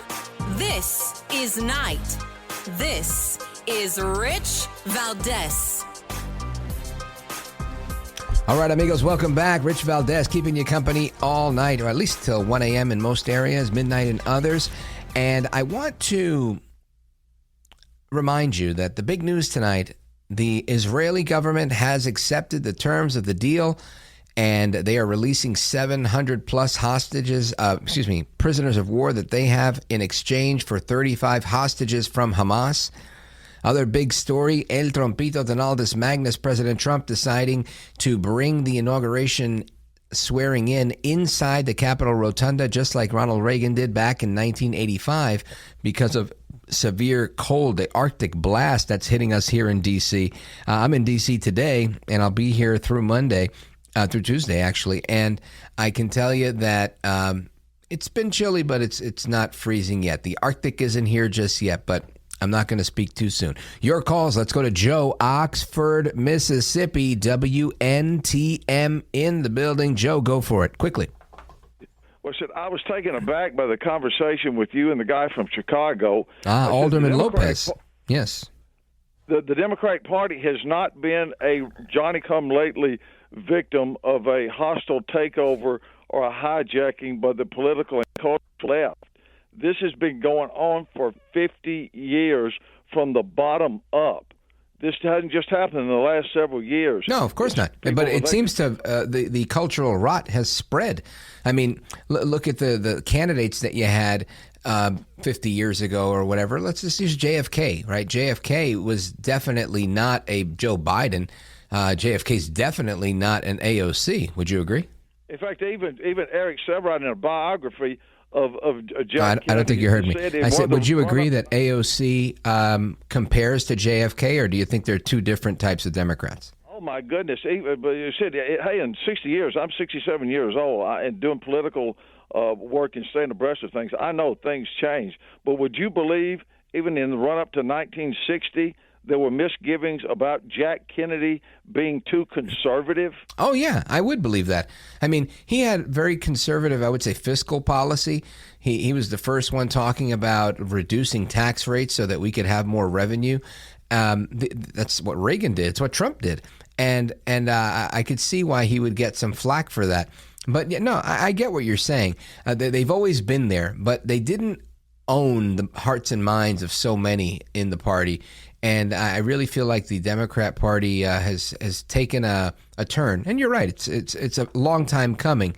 But the question is, will they rectify it? I don't know. Well, they said, and another myth that has gone on, and they said that people who look behind the numbers have known this. It is not just the party of the millionaire, woke, overeducated professionals and the down and out have-nots. People from other parts of the country have told me, even in places in the Great Lakes states. Well, I get you. And it's also the party of everybody that's in a union. And I think that's part of the stronghold they have. But little by little, we're snapping it in half. Joe, thank you for your call, WNTM. And folks, I will be with you for a little bit on Monday, and then I'm headed to some inaugural festivities. Keep it right here. I'm Rich Valdez. God bless you, America.